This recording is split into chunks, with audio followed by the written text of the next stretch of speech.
A múltkori nagy sikerre való tekintettel ma ismét egy pogácsa receptet hoztam, de ezúttal tepertőset fogunk készíteni. Sziasztok! Nagy szeretettel üdvözlünk mindenkit a csatornánkon, én Oli vagyok, és ma megmutatom a kedvenc tepertős pogácsa receptemet.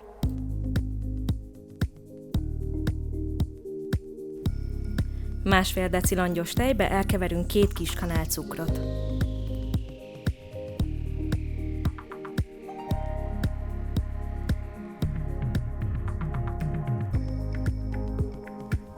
Hozzáadunk 1 kis kanál lisztet, majd belemorzsolunk 35 g friss élesztőt, és 10-15 perc alatt felfuttatjuk.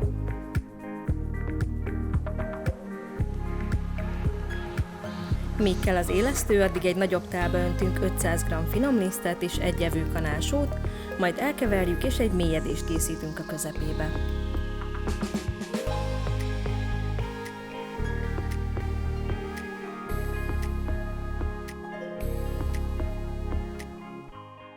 Hozzáadunk 1 darab tojást,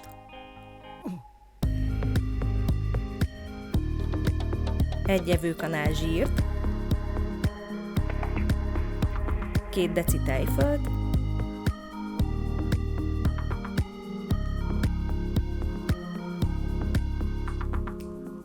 a felfuttatott élesztős tejet, majd elkezdjük összedolgozni.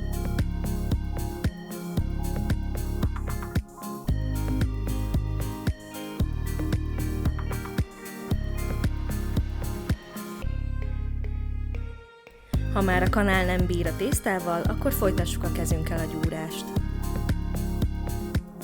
A végén egy nyúlós, ragacsos tésztát kell kapnunk. Enyhén lisztezett felületre borítjuk a tésztát, és addig dolgozzuk, amíg puha és selymes felületű nem lesz.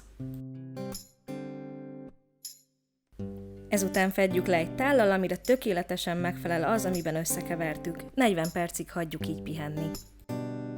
Amíg a tészta kell, addig 300 g tepertőt némi sóval és borssal daráljunk le, vagy aprítsuk le késes aprítóban. Én az utóbbit választottam, amitől isteni krémes lett a tepertő.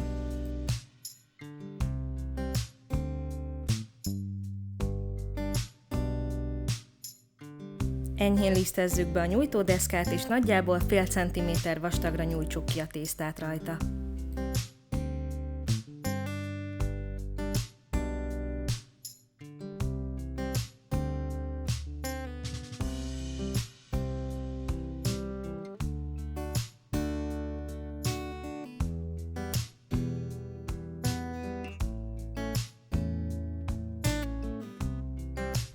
Kenjük rá a tepertőkrém felét, és egyenletesen oszlassuk el.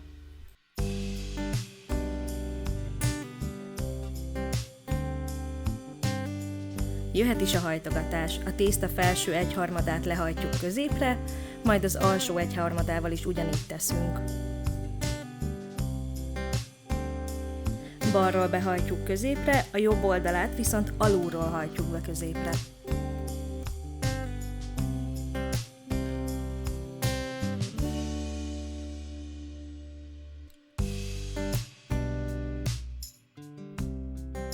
Kicsit megigazgatjuk a tésztát, de azt ne is reméljük, hogy csinos lesz, ez a recept nem arról szól.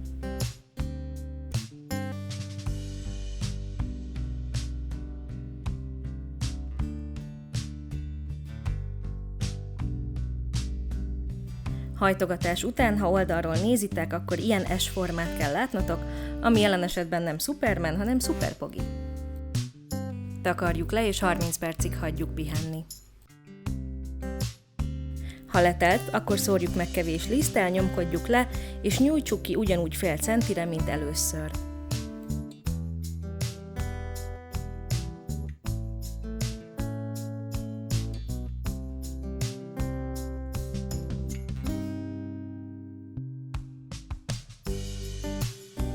Kenjük meg a maradék tepertőkrémmel, oszlassuk el és hajtogassuk ugyanúgy, mint első alkalommal.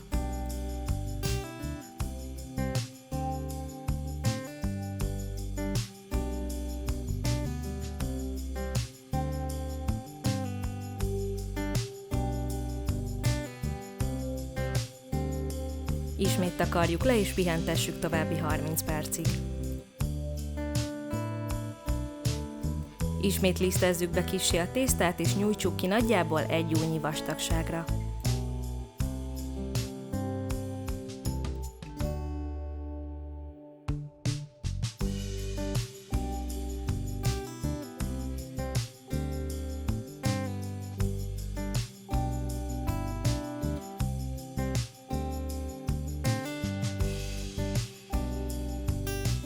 Válasszunk ki egy tetszőleges méretű pogácsaszaggatót vagy poharat, és kezdjük el kiszaggatni a pogácsákat. Míg szaggatjuk, melegítsük elő a sütőt 180 fokra légkeverés nélkül. A leeső részeket tegyük félre.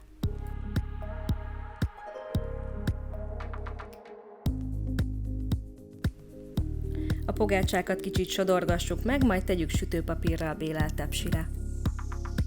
Kenjük meg a tetejüket felvert tojással, és hogyha ti szeretnétek, be is vagdoshatjátok a tetejüket, én nem szoktam.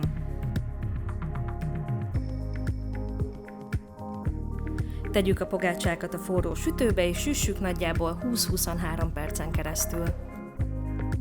Míg sül az első adag, addig a tészta leeső részeit kevés liszttel gyúrjuk újra gyors mozdulatokkal.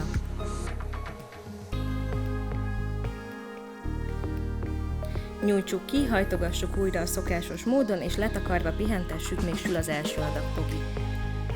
Ezután nyugodtan szaggassuk ki újra, de lehetőleg minél kevesebb leeső résszel, mert a sokadik hajtogatás után már kicsit keményebbre fog sülni a pogácsánk, mint addig.